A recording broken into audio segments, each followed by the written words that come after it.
Refusing to let my wife's daughter move in after a past conflict with my son, I have been married to my wife Laura for almost 2 years now. We met a few years ago, and despite both of us having children from previous relationships, we decided to blend our lives and create a new family together. Laura has a daughter named Emily. She is 22 years old and recently graduated from college. I have a son, Jake, who is 20 and currently in his second year of college. Both kids live separate lives most of the time, but since Laura and I moved in together, our worlds have naturally collided. Last summer was the first time I really noticed some tension between Jake and Emily. Jake had a break between dorm leases and needed a place to stay, so he came to live with us for about 6 weeks. Emily was home a lot too, since she had finished her classes and was in the middle of searching for a job. At first, I thought it would be nice for them to spend time together and get to know each other better. After all, if we were blending families, it would help if they could get along. But the truth was, things were awkward right from the start. Jake and Emily never really spoke much, and whenever they did, the conversation felt stiff and uncomfortable. It was not the kind of relationship where they laughed or shared stories. Instead, it was filled with long silences and sideways glances. I could feel the tension hanging in the air whenever we were all in the same room. Emily made a few comments here and there about the house feeling crowded, which made me uncomfortable. She was not rude, but there was a quiet frustration in her voice. Jake, on the other hand, mostly kept to himself.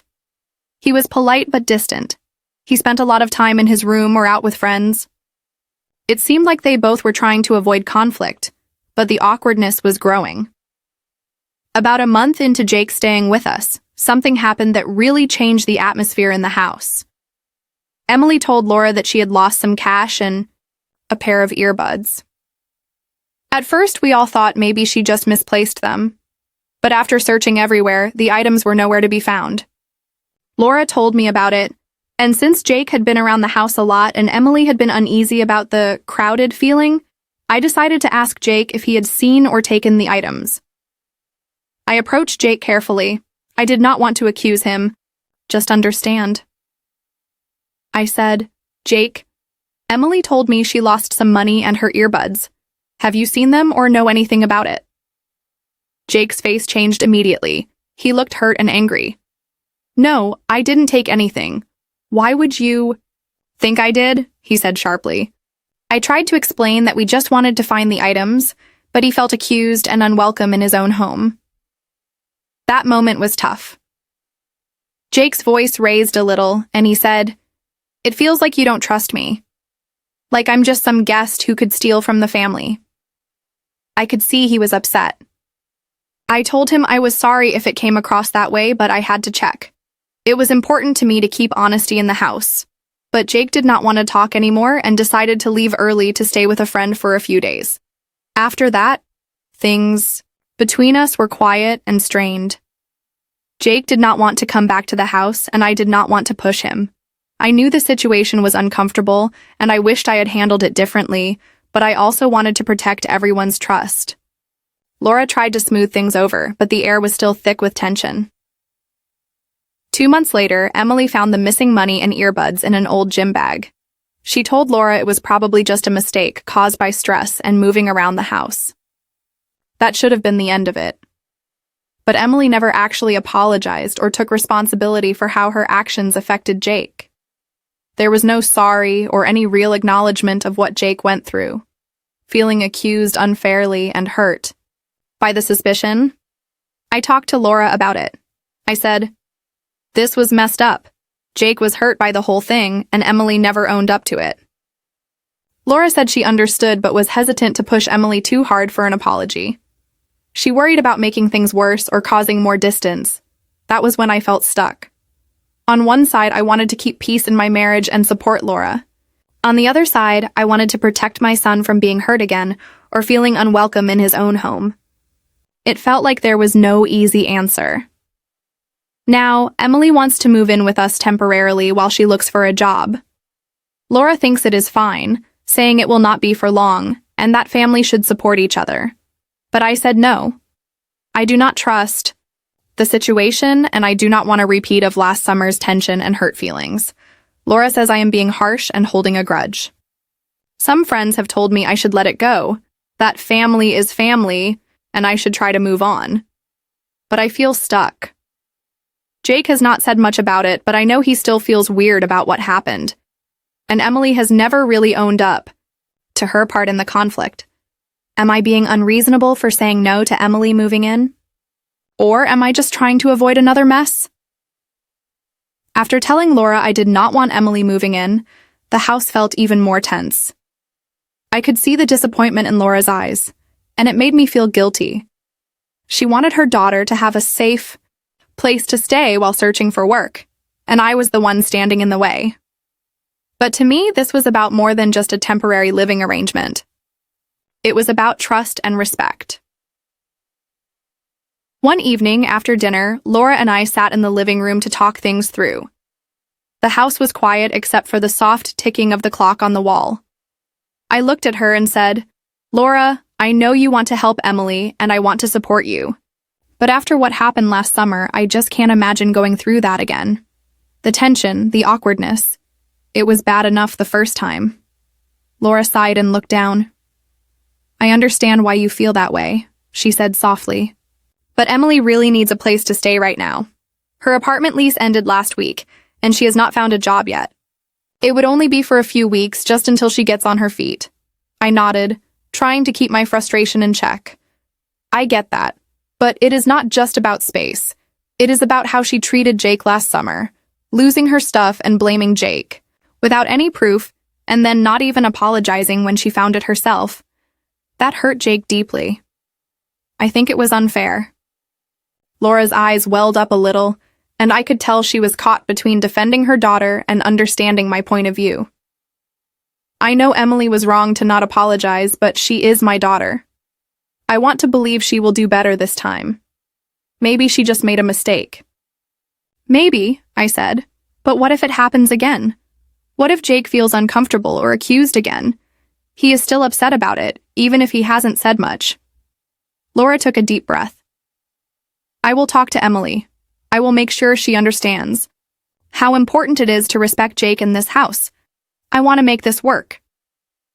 Her words gave me a little hope, but I still felt uneasy. I wanted to protect Jake, but I also did not want to hurt Laura by refusing her daughter. It was a tough position to be in. Over the next few days, I watched Emily from a distance, trying to read her mood. She seemed quieter than usual, not the bubbly daughter Laura described. One afternoon, I overheard her on the phone in the kitchen. Her voice was low and she sounded frustrated. "I just need a break," she said. "Finding a job is harder than I thought, and living with them is harder too. I don't know if I can do this." It broke my heart a little to hear her like that. I knew she was struggling, but I also remembered how difficult last summer had been for Jake. It was like we were all caught in this web of frustration and hurt feelings. Later that evening, Laura came to me and said, "Emily said she wants to apologize to Jake. She knows she hurt him by blaming him for her missing things and wants to make things right." I felt surprised, but hopeful. That is good to hear. I think Jake deserves to hear that. It would help both of them, I think. We arranged a time for Emily and Jake to meet in the living room. Jake was hesitant at first, but he agreed. When Emily sat down across from him, there was an awkward silence. Finally, Emily spoke quietly. "Jake, I want to say I'm sorry. I was wrong to lose my stuff and blame you. I didn't mean to make you feel unwelcome or accused. I know it was unfair." Jake looked at her for a moment, then nodded. "Thanks, Emily. I appreciate you saying that. It was hard on me. I didn't want to believe you would think I would steal from the house." Emily smiled a little, and Jake's expression softened. "Maybe we can start over. No hard feelings?" "Yeah," Emily said. "I'd like that." I could see some of the tension between them ease, which made me feel relieved. It was a small step, but it was progress. After that, Laura and I talked again about Emily moving in. I told her I was still cautious but willing to give it a try if we set some ground rules. We agreed Emily would stay for a short time, no longer than a month. and that everyone would try to communicate openly if anything felt uncomfortable. The week before Emily was supposed to move in, I spoke with Jake. I wanted to be sure he was okay with it. He said quietly, "I still feel a little weird about it, but if it makes Mom and Laura happy, I'll try to get along. I just don't want things to get messy again." I told him, "I understand. We will make sure it does not get messy. We will all work together on this." When Emily finally moved in, the first few days were tense but manageable. Everyone tried to be polite and respectful. Emily kept to herself a lot, searching for jobs online and making phone calls. Jake was quieter than usual but made an effort not to avoid her.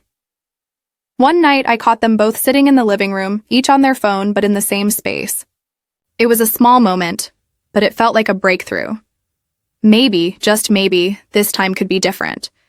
But even with the progress, I remained watchful. Last summer had taught me that things could go south quickly. I wanted to believe in the promise of new beginnings, but I also knew that trust had to be earned. As the days went by, Emily's stay at our house began to settle into a kind of routine. She was polite and quiet, spending most of her time in the small guest room we had set up for her.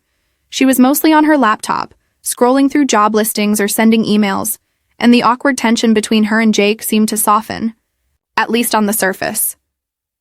But beneath the calm, I could still sense an invisible wall between them. They weren't exactly friends. Not yet, at least. Jake was still guarded. He didn't bring up last summer's troubles much, but I could see that. His usual easygoing nature was dulled. It was as if the hurt had left a mark that needed time to heal. One evening, about 2 weeks into Emily's stay, I came home from work earlier than usual. The house was quiet, with only the soft hum of the refrigerator and the occasional creak of settling wood. I walked into the living room and found Emily and Jake sitting opposite each other on the couch, looking a little uncomfortable but trying to chat. "Hey," I said softly, not wanting to startle them. "How's the job search going?" Emily smiled faintly. "It's slow, but I have a few interviews lined up next week." Jake nodded. "Good. That's a start." I sat down nearby, feeling a mix of hope and caution. "If there's anything I can do to help, just let me know. We want you both to feel comfortable here." They both thanked me, but I could tell it was a conversation they were forcing themselves to have. The silence returned quickly, heavier than before. Later that night, I sat down with Laura in our bedroom to share what I had seen. "They are trying," I said, "but it still feels fragile.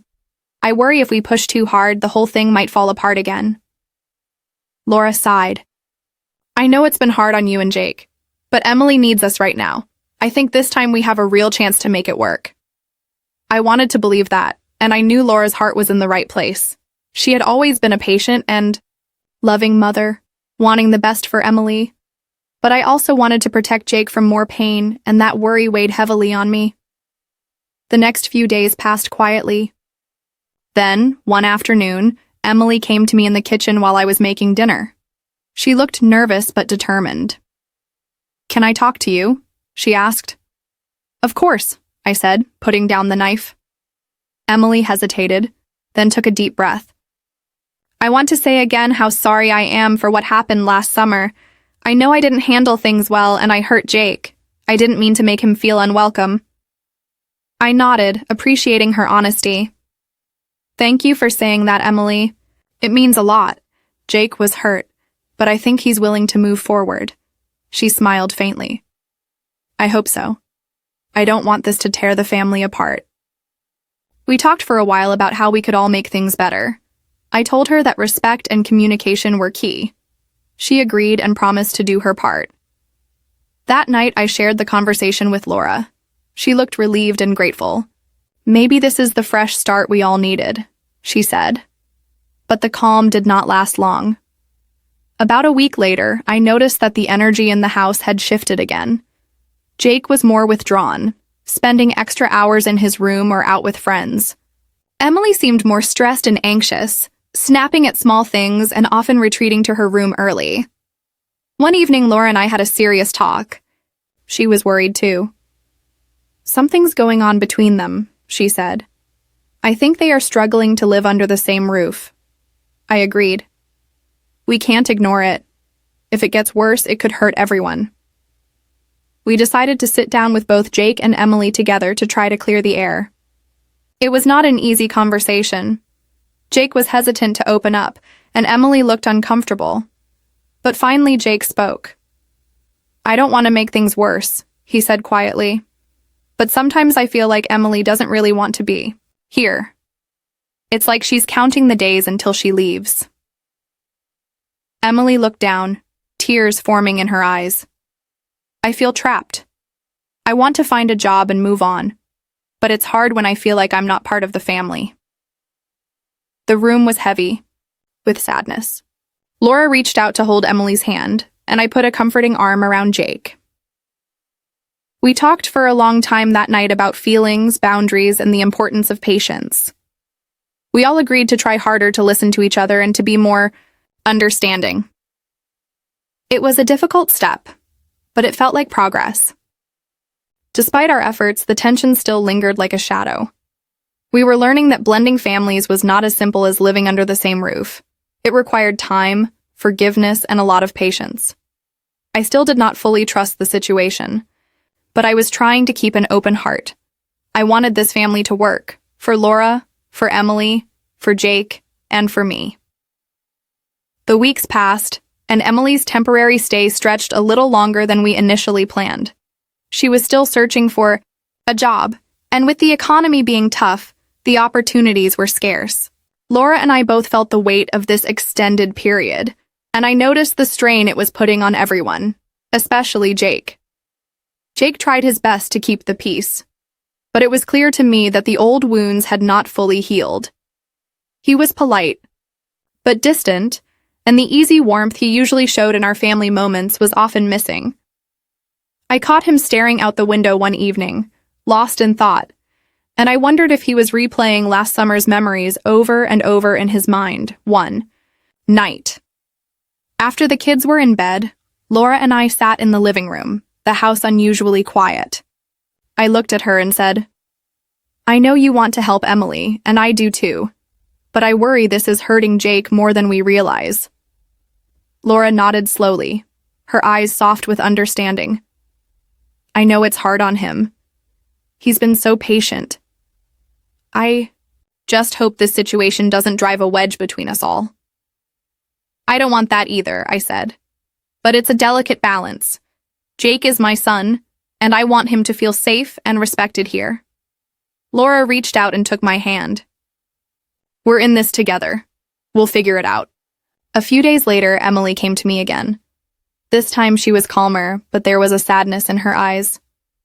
I'm grateful you and Laura have let me stay this long, she said, but I know I'm not making things easier for anyone. I just want to find my place. I understand, I told her. This is hard for everyone, but it's good you want to work on it. She looked up, hopeful. Do you think maybe Jake and I could start over? Like, really start fresh? I smiled gently. I think that's a good idea. Sometimes it takes time for people to forgive and trust again. Emily nodded, determined. I'm willing to try. That weekend, Laura organized a small dinner with just the four of us. Laura, Emily, Jake, and me. The mood was lighter than usual. We talked about simple things, plans for the summer, favorite movies, and old family stories. It felt like a breath of fresh air. Emily and Jake even exchanged a few laughs. It was not perfect, but it was progress. After dinner, Jake pulled me aside. Dad, I'm glad we're trying. I don't want to be angry or distant anymore. I want this family to work too. I smiled, pride swelling in my chest. Me too, son. Me too. Eventually, Emily found a job in a nearby town. It was not her dream job, but it was a start. Few weeks later, she moved out to live on her own. The house felt quieter after she left, but there was also a sense of relief and healing. Looking back, I realized that blending families is never simple. It is full of challenges, misunderstandings, and moments that test patience and love. but it is also full of opportunities to forgive, to grow, and to build something new together. I am grateful for Laura and Emily, and for Jake's strength through it all. Our family is not perfect, but we are learning to be better, one step at a time. And sometimes, that is enough.